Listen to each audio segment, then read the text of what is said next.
Hello, everyone. Welcome to all those tuning in. Thank you so much for joining us for this launch event for Beginning Again, Stories of Movement and Migration in Appalachia, co-hosted by Voice of Witness and Haymarket Books. I'm Dal, editorial director at Voice of Witness, and I'm thrilled to introduce this project and to facilitate this conversation today. Beginning Again is the latest book in the series from Voice of Witness, which is a human rights oral history nonprofit that works to amplify the stories of people impacted by and fighting against injustice. Voice of Witness provided some of the oral history training, some editorial guidance, and some funding for this project, and the book is published by Haymarket Books. Beginning Again is officially releasing today, and it is available. It's currently on sale, 40% off at haymarketbooks.org. I feel like it would also be remiss of me not to mention, especially because today is World Refugee Day, not to mention the carnage, the deep injustice, and the state-inflicted violence that's happening right now in Palestine and in Sudan and a number of other regions as well as the struggle and the resistance happening around the globe in support of Palestinians and others oppressed. So part of the reason why we're here is to share these stories from refugees and migrants and other communities. So I'm really, really pleased that we are going to be able to have a conversation today with Babakir, who's one of the narrators in Beginning Again. He's also a curriculum advisor for the project. He's currently studies business at the University of Virginia and works as a school liaison for the Commonwealth Catholic Charities. Babakir fled Sudan with his mother and siblings and lived at a refugee camp in Chad, working as an educator in the camps before resettling in the United States. Micaiah Davis is another narrator who's going to be joining us, and he's the co-coordinator of Black Appalachian Young and Rising, BEAR, as it's known, which is an initiative of the Stay Project, a grassroots network of young people working to make Appalachian communities places where they can stay and want to stay. His family goes back 8 generations in Big Stone Gap, Virginia. And finally, the editor of this collection, Dr. Katrina Powell, who is professor of rhetoric and writing at Virginia Tech and the founding director of the Center for Refugee, Migrant, and Displacement Studies. I'd love it if each of the speakers could just pop in and say hello, where you're calling from, and any other brief information that you'd like to share before we go into the conversation. So we'll start with Babakir.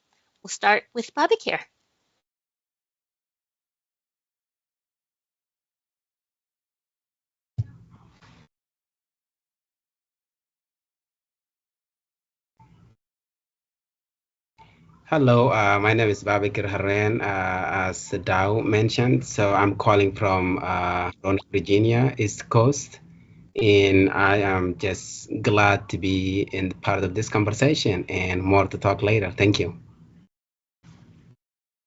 Perfect. Hop over to Micaiah. Hi there, y'all. Micaiah Davis. I'm here in Big Stone Gap, Virginia, the southwestern part of the state, and yeah, hometown, born and raised. Happy solstice, y'all. And I don't know where you're at, but it's hot and it's humid here, so you're gonna see me blotting over here. And it's good to be here with y'all. Excellent, thank you. And finally, Katie. Hi, everyone. I'm Katie Powell, and I'm calling from Blacksburg, Virginia. I'm really happy to be here. It's been a very long process, and I know that there are some other folks who've been part of this project who are here during the webinar, and I welcome you all too, and so glad you could be here with us. Excellent. So why don't we start from the beginning, Katie? Do you remember way back in 2018, you brought us a proposal for this project to collaborate. Take us back, if you would, to the what and the why for this book. Why did you think of an oral history collection? Why now or then? And why work with thou? Yes, I have been interested in oral history for a long time and had done a couple of oral history projects before I started this one. And what prompted this one was two kinds of narratives merging together at that time, where stereotypes about Appalachia, which have a long history in the region, and stereotypes about migrants and refugees were floating around on the news media, in particular at that moment, with a travel ban from particular countries and with various news stories of wars going on and reasons for people to be migrating and seeking asylum and seeking resettlement. And the negative stereotypes in both areas were sort of converging together in this in Appalachia, as there were assumptions about why people would move here, how people would respond to people moving here. And I wanted to create a collection where people's narratives from different walks of life, from a diverse set of voices, could come together in one place to try to counter those negative narratives or negative stereotypes about particular groups of people.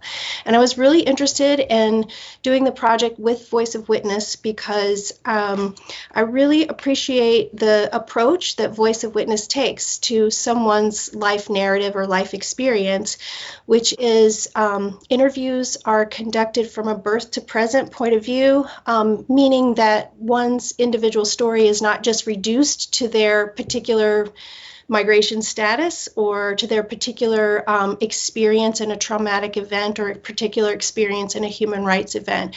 The narratives are taken into account within a person's whole life story. And so I have taught the Voice of Witness anthology reader in my classes, and the students respond really well to the narratives in that book. And so I was really excited to be chosen to have the project come through Voice of Witness. Wonderful, thank you.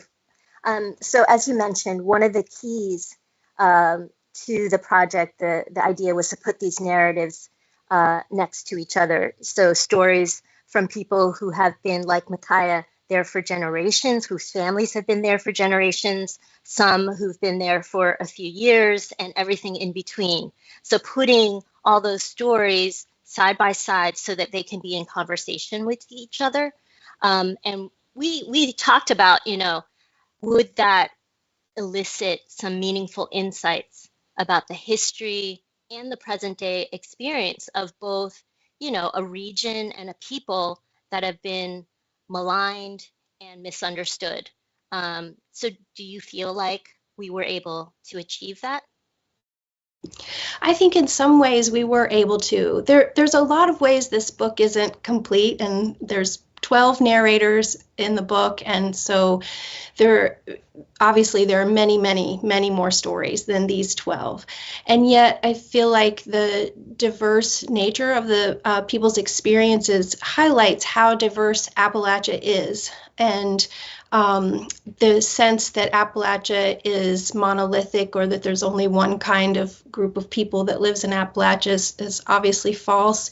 And so I think in that way we did achieve it in having different experiences, different reasons for living in the region, different reasons for wanting to stay. So I think reading these narratives side by side gives folks, I think for people who are from around Appalachia might recognize themselves within the narratives, but I think also people who aren't familiar with the area will get a better understanding of its diversity. Beautiful, thank you. So before we jump into engaging with our narrators, I'm going to read a couple of quick excerpts from each of their respective narratives, and people should know that, people don't often love reading their own stories, so that's why I'm doing it in this case. And here we go. This is from Babakir's narrative. We found out that my family would be going to the United States. Since I was not married when we applied, my new wife could not come with me, but we were sure her family's case would be approved soon, so she allowed me to leave her behind and come by myself. We couldn't make the trip together. It was really hard to leave her. Then, with the immigration ban of 7 Muslim countries in 2017, her family's paperwork was delayed, and they could not come to the United States after all. So the UNHCR gave them the option to go to France. She and the family decided to go there since it is safer than the refugee camp. When I first came to the United States, I got a job at a furniture factory. Many refugees work there. I was working full-time and at the same time going to English as a second language ESL classes. I worked at several different companies for a while. Then in 2019, I quit my full-time job and became an Uber driver part-time and took classes. All during this time, I took ESL classes and worked and studied very hard. I was motivated to study for citizenship quickly so I could bring my family here. My wife and I have not been able to live in the same place now for more than 7 years. So that's the excerpt. So obviously when this interview took place, Babakir, you were not with your wife, but she has since been able to rejoin you here. My question for you is, what do people often misunderstand about the experience of resettling in the United States as a refugee? What is it that you want people to know?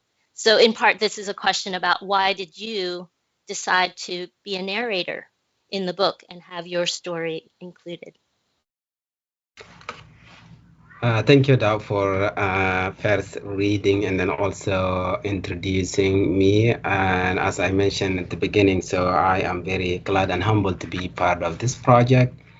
But it didn't come as just immediate choice. So there's a lot involved. But to go right in the question, I think, this world is built by countries, and countries are built by, small communities. And then so we formed and we live in different places, and sometimes by nature and sometimes by will, we interact and ended up in different places, and that is our destiny. So a lot of time, what I found is that so it seems like there is a difficulties and the problems, but it fair to say it is just kind of misunderstanding. It is not existing communities' fault. It is not newcomers' fault, but this is the way life set up itself, and then it just needs time for both the newcomers and then existing community to kind of sit and take a time and learn about each other. So that is the big goal. But what are some of the misunderstanding? So there is often, there is a stereotype. We all see it in, existing community, or it's fair to say, American hate immigrants, refugees, myself, in many categories, you name it. So, and that question kind of allowed me to say, so what about, us as refugees and the newcomers we are coming for, to interact with the new community. So that is another thing to learn. And that allowed me to say is that we need simply interaction, take a time and learn about each other, and that will impact a lot of there is stories, people close it and then throw it keys beyond the bars. But by fitting, it can reopen those doors, and then people will allow to understand each other and then eliminate the misunderstanding. Thank you for that. So you and your family had to endure quite a long separation. due to the United States immigration policies at the time and Trump's Muslim ban, what would you want people to know about your story and how those kinds of policy decisions impact families in particular? As many stories, so there is a story behind each of us, as like there's a story behind each object and not just about the people. So this allow me to say that my story was not planned and it just happened. And there is some things out of our control, such as, natural disasters, but in my case, such as, wars that has been going on around the world and including, specifically my country where suffered for war a very long time. So this is a story took itself. It's not me, it's not about me, but it is what it is. So, but what this one brings, so it is more complicated than, we see it. So there is a politics in every system, in every country, just like in the US, there is a policies, and then, you know, there is a political system, or at least people organized to govern themselves by will, and that is also taking place here in the United States.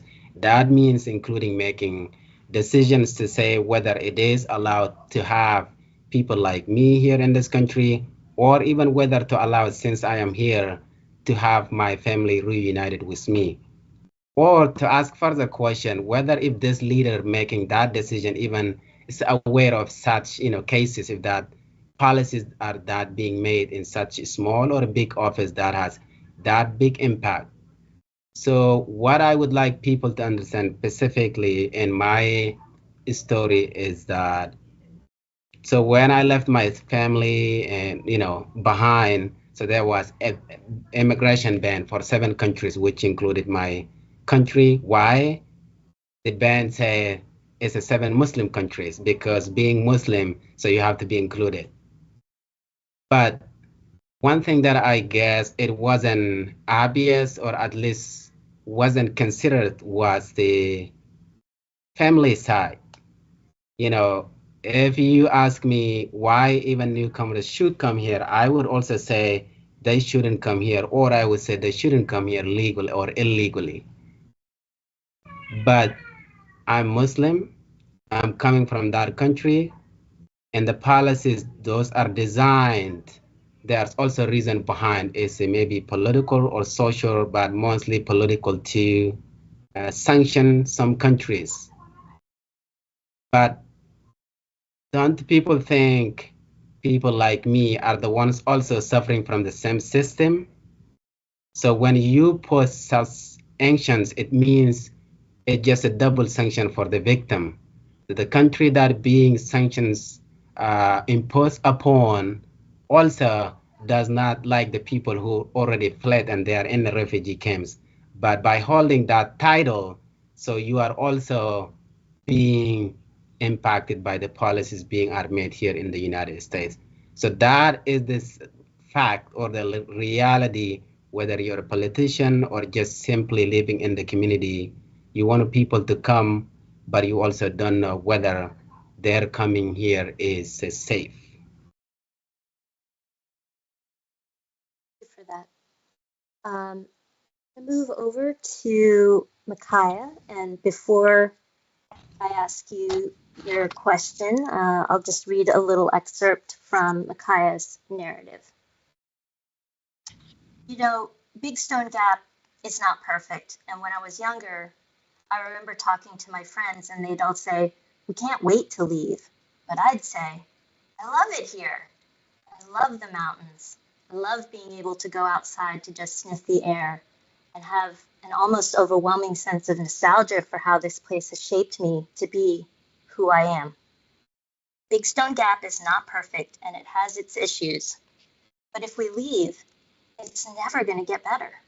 It's never going to be the community that we want to see.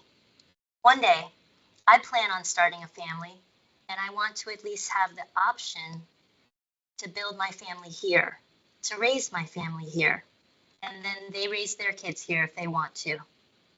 But we won't have that option if we don't have safe, inclusive communities, if we don't have the infrastructure to try to clean up the years of damage from extractive industries that left no clean drinking water, for example. There's so many issues that we need to fix, but it ain't going to happen if all the young people leave. If we all just decided that Appalachia is irredeemable and can't be safe, then who's going to fix it while we're all away? So there are, these long-standing stereotypes and harmful narratives that exist about Appalachia, mostly in the dominant media. And your family has been in the region for 8 generations. I'm really interested if you can share with our audience how you see the region and why you want to stay.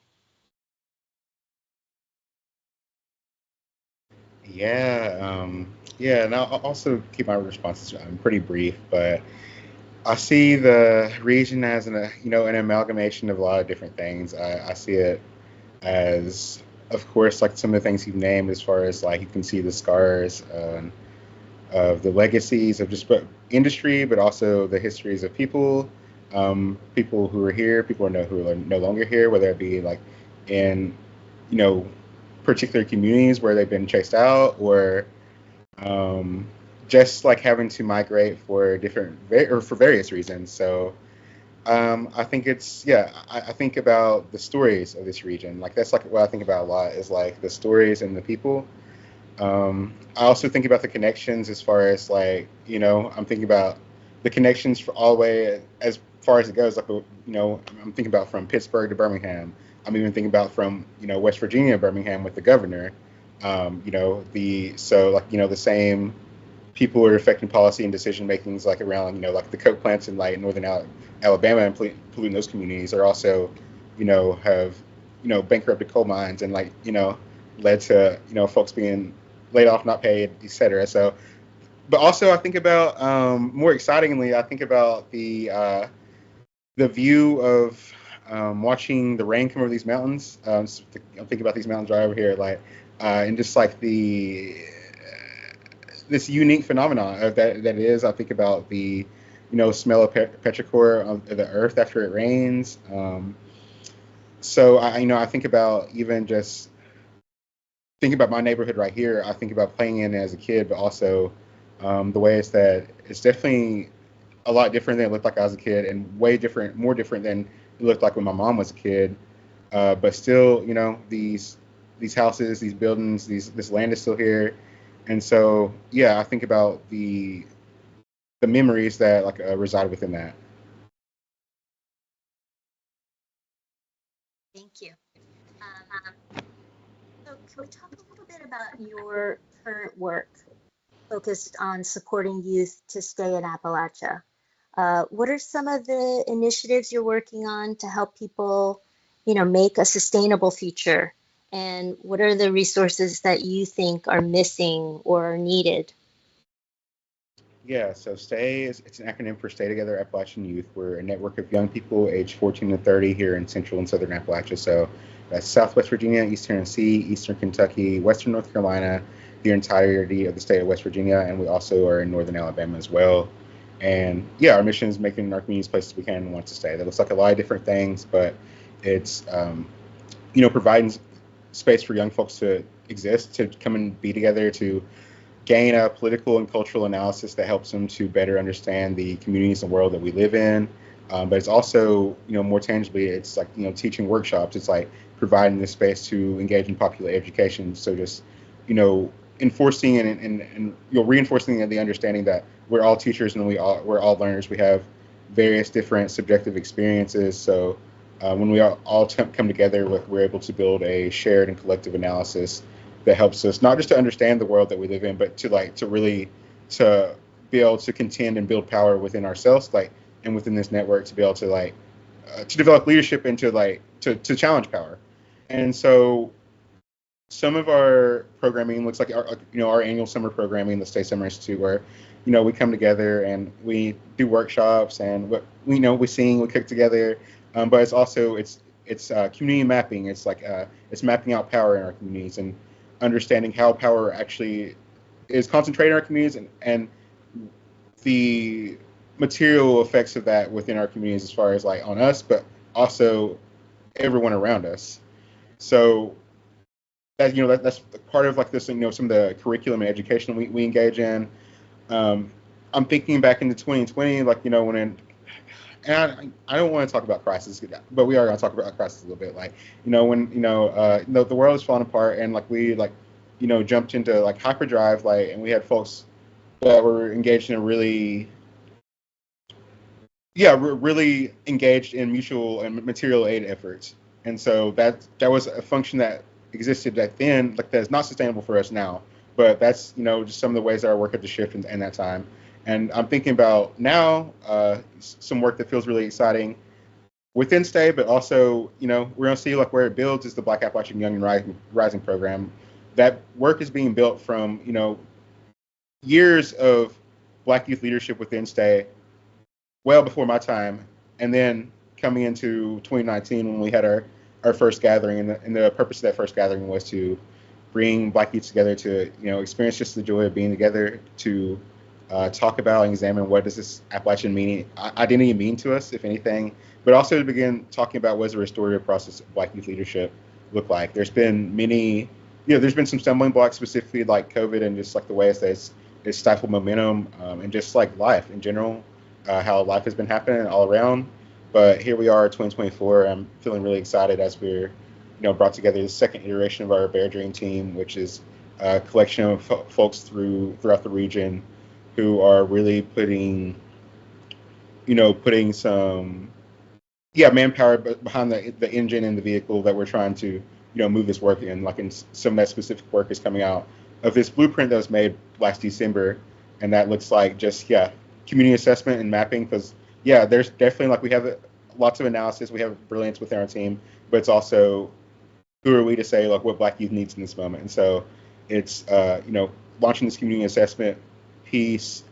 It's really continuing to find our North Star, and what is our political alignment in this moment, like where we're trying to go. But to round this out and finish out your question, what are some of the resources folks need? Like, of course, like, folks always need material resources, but also, there's lots happening in talks and conversations happening around land. I think that's like a resource folks should always be thinking about, how they can, organize their folks, especially their folks who are more well resourced. Like, so think about land, think about of course material resources, but I'm also thinking about connections, and that's the power, like, within our network, is like our power in our relationships to one another. And I know that sounds cliche, but that is like, it's the beauty and the power of our network. It's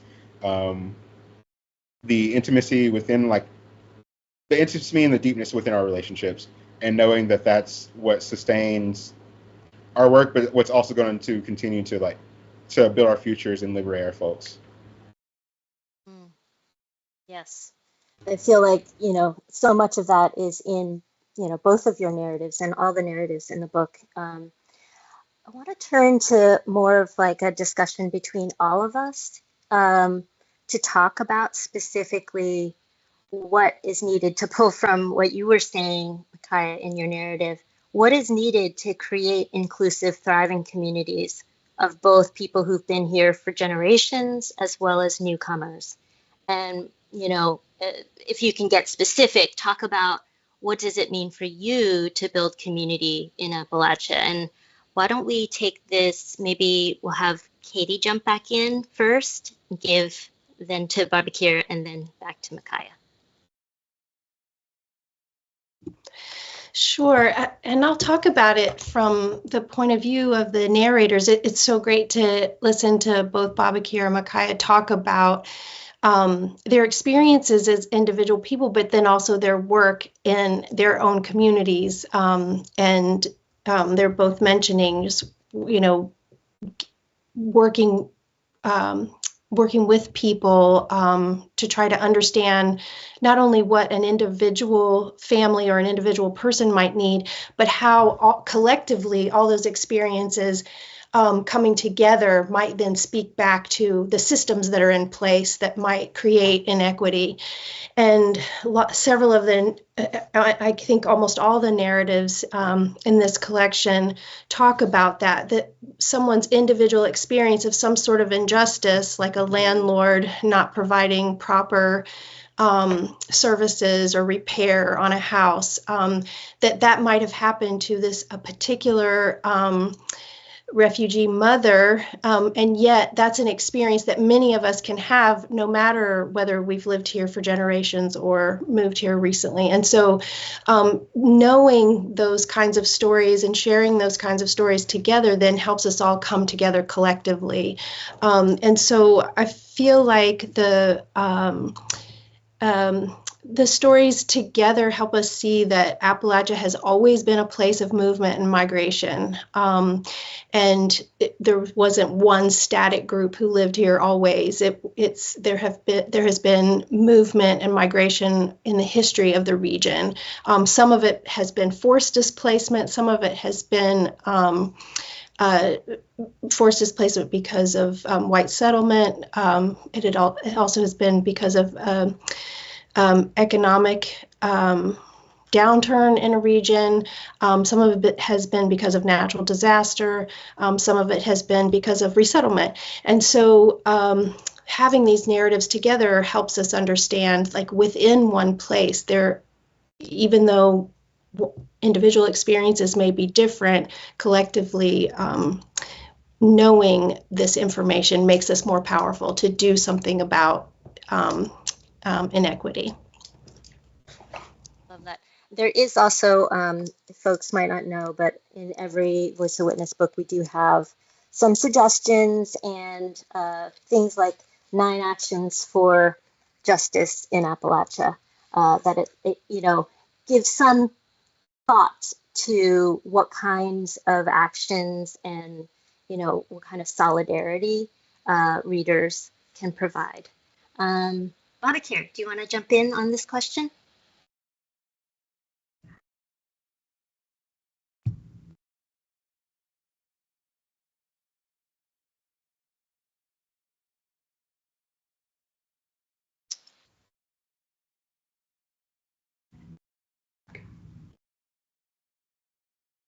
Okay, sorry about that. Yes, I agree with what Miss Katie said about and then one thing I would like to emphasize is that both community strive, and that is the one goal we all kind of share, but we work differently, but also be helpful to sometimes work together to as go as a deal with I guess win-win situation. And to do that, I guess it is a kind of responsibility, or sometimes I can say, uh, a duty for existing community to connect the newcomers with existing resources. And then it is also at the same time duty for those newcomers to, share what they had, what sort of life they had, what experiences they have, and they have to willingly engage in the community to be volunteers, and then also engage in the community, which will lead them, uh, to the resources itself as well. And by finding the resources, I guess that is the ultimate goal. Once you have what you need to be successful, then I guess you will be. And then existing community, yes, does need. Sometimes they are the ones, the business owners, because they, establish before the newcomers, which means they have a foundation. But at the same time, you need the, you know, uh, manpower, or you can call human power, and the resources, skills, and those are out there. But first, you need to do a little bit of work to get that one out because of the stereotypes. As I mentioned before, there's many doors are locked. People do not want to open them, and for many reasons. But just engagement, a simple activity, going for nonprofit organizations, trying to help, so that will lead. And that is a prime example, I guess, how we got connected with Katie, whether 12 of us or a few of us, this is one way we got connected. And then this connection led us to today's discussion, and this will lead us to something else. And my listeners would get out of something today at least. So by doing that, I guess in the long run, it will be extended, and then many will be benefit from it. So I see the connection of resources as something really valuable, and there's one thing to do is through nonprofits as well, because the paid work, we all know it because sometimes we sign for it. You got to do it, however, because that is the obligation you have, but voluntarily to do so means a lot to community. Thank you, Babakir. Taya. Yeah. Thank you, Babakir and Dr. Cal, for getting us started. I don't want to repeat anything that they said because they said it all already. Truly, I think the only thing I'll add is just being willing to be transformed in service of what we're trying to build together. Um, I'll say that, and just like, I'm thinking about tangibly like what that looks like is like, just like, what we are all coming like with all our, they get different levels of not just experiences, but we're bringing in all the ways that we've been socialized, conditioned, um, traumatized, like, so I'm thinking about like, how we're inviting ourselves to like come in holistically, and how like what does it mean to like, to be able to actually like to hold that. So that's one. And then lastly, I'm just thinking, like tangibly like that, that looks like, conflict resolution skills. That looks like, you know, just like resource, not just like, like the resources like we like have been like talking about, but also it's like resources in our people to be able to like, engage in like, retreats, and to like engage in like rest, and engage in things that like that are also like central to like to be able to show up holy, and to like to be able to like, to give that like, to be able to like, spread that like more full cup to others as well. Thank you. Thank you all for those thoughts. It's just really helping me to think about, this book, this project as not just an archive, but something that, is gestured at in the title, Beginning Again. It's also very future oriented in thinking about, what that means, and that it's everyday actions and everyday connections and relationships. Um, so just to quickly let everybody know, with every Voice of Witness book that comes out in our series, we develop, our education department develops a curriculum that goes along, and it's available free for download on Voice of Witness website. Babakir worked on the curriculum. It was an advisor for it, and wrote a beautiful letter. So please do go check that out. That letter is meant to be read by educators and students before using the curriculum. And then there is an excerpt from a longer excerpt from Makaya's piece that ran recently in Lit Hub, so folks can check that out before you get the book. So very quickly, Katie, why do you think it's important for students to learn about these stories, to know about these stories? Yeah, and I'm going to go off of something you were just saying about the everyday connections that people make. I think that's one important aspect of reading all these narratives is the people in the book are extraordinary, but they're not famous. And so to have everyday people, ordinary people, talk about how they get through very extraordinary circumstances, and to see the work that they're doing as extraordinary, making connections, helping people, providing mutual aid, moving from a time in one's life when they might need help to then moving toward being the helper and providing assistance. I think students could really learn a lot from the ways that we all are able to do that, to be, as Micaiah put it, in service of other people and of kind of the larger project of us all supporting each other. So I really do think that's one way that students can really learn about how we do that. I think often when we think about big disasters like floods or hurricanes, we think about millions of people being forcibly displaced or millions of people needing work.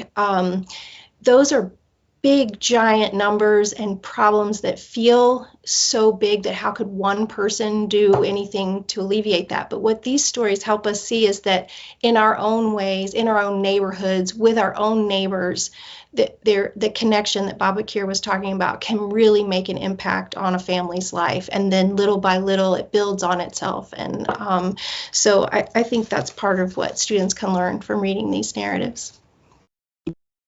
Great, thank you. For Babakir, maybe you can put on your curriculum advisor hat and talk about why, what you'd like to share about those lesson plans and why you think they're important.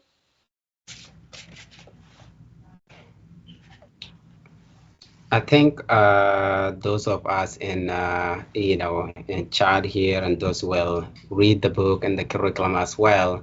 So in many subjects, and then especially if you are reading history of anything, history of people, history of place.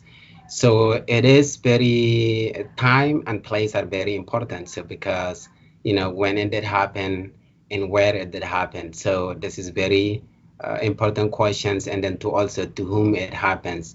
I guess one thing I would say as a curriculum, I guess, advisor here is that um, people want to compare.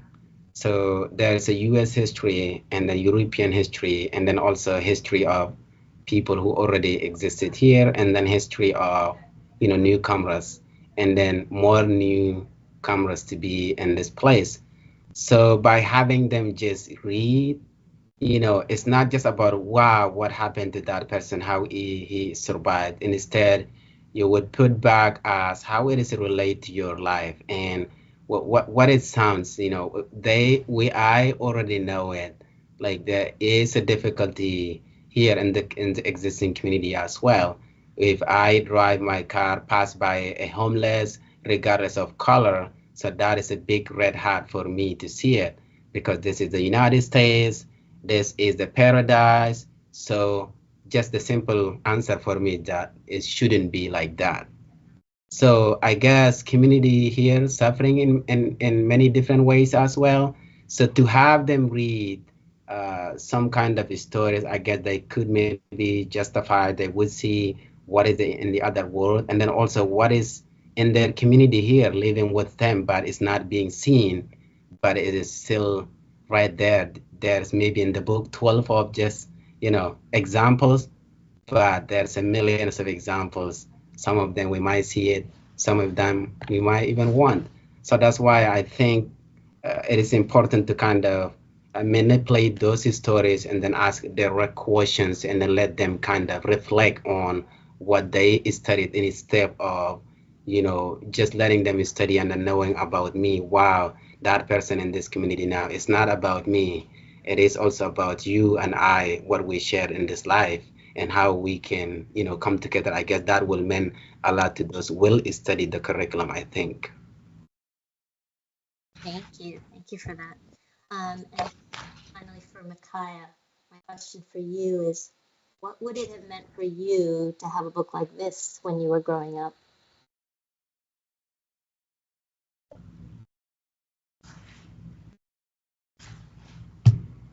Yeah, that's a good question. I think first it would just like being able to you know um, give me language and analysis to for not just me but to my peers my family language to and to the experiences that we were having and continue to live through and so I think that's one, and I think just also just humanizing the experiences of folks around me, but also like yeah, like the folks who aren't from here, and like and you know, I think just like contextualizing like how um, vast the region is, how different it is, and how yeah, just different the experiences. And I also just like would I think it like would have also like um, grounded me like more into like what does it mean to exist in this place we call Appalachia. Thank you. Thank you for that. This is a question actually for, oh, I guess I'm supposed to encourage people. We have about 10 minutes left. So please submit your questions. John and Haymarket will add those questions and we'll try to get to a couple if we can. This question is for Babakir and Micaiah. How can people who want to work in solidarity with the organizations or initiatives that you both work with, how can they do that?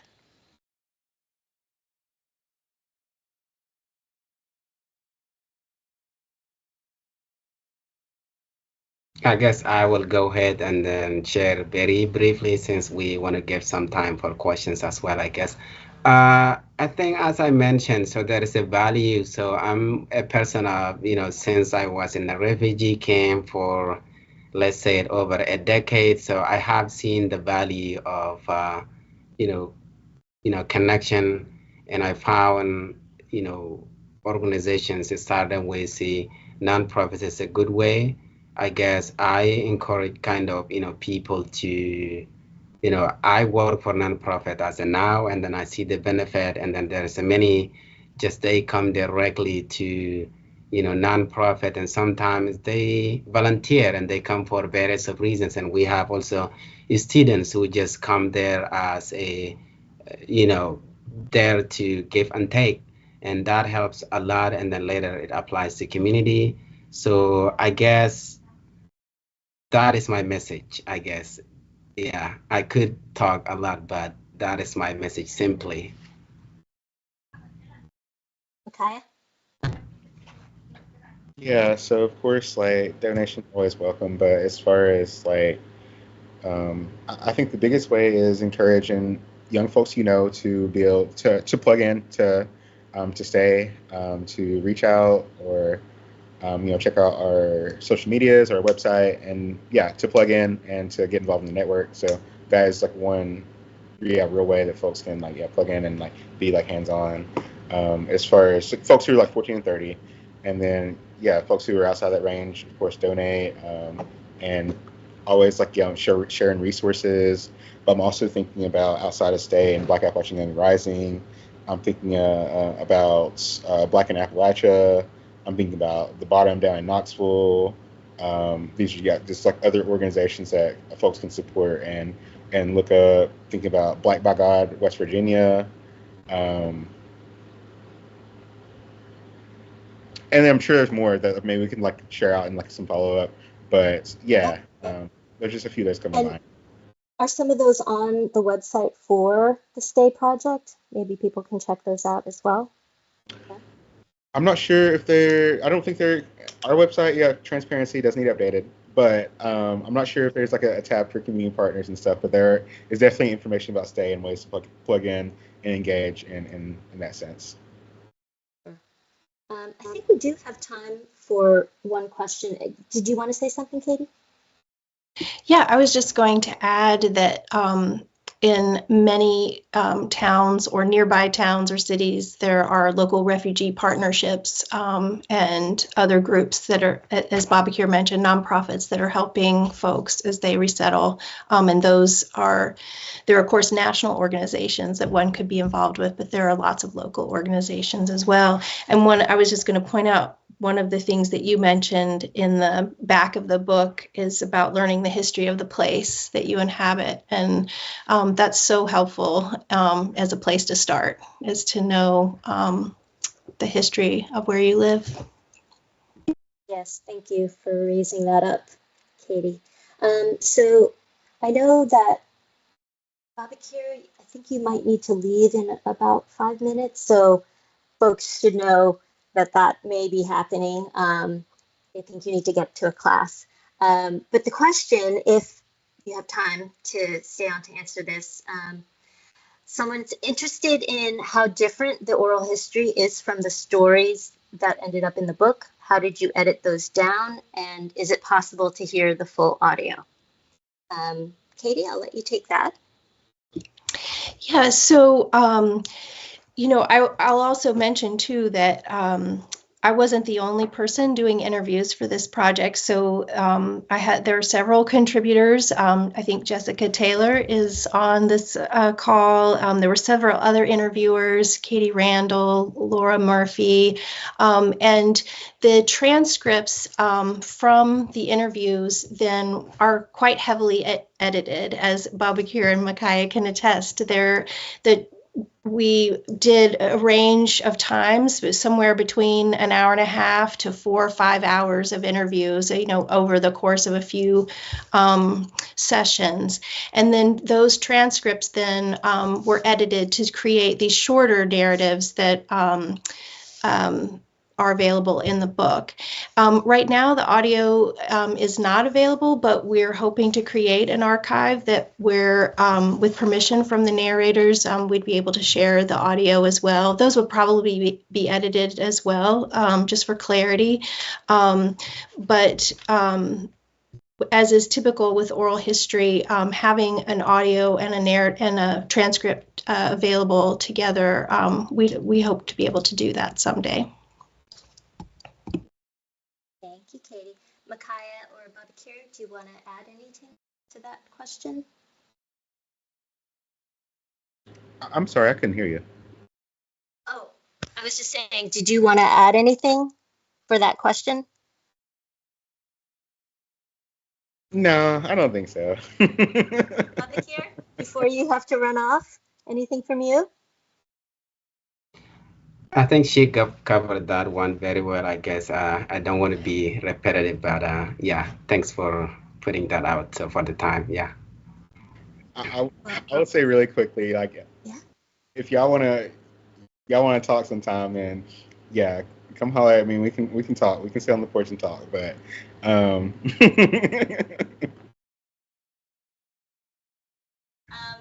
Well, I think we will take the last couple minutes to just wrap up. Thank you to all of our brilliant speakers, Katie, Micaiah, Babakir, and to the audience for tuning in. I really want to encourage folks to get the book on Haymarket's website, where it is currently 40% off, and download the free lesson plans at the Voice of Witness website. Check out the other books in our oral history series.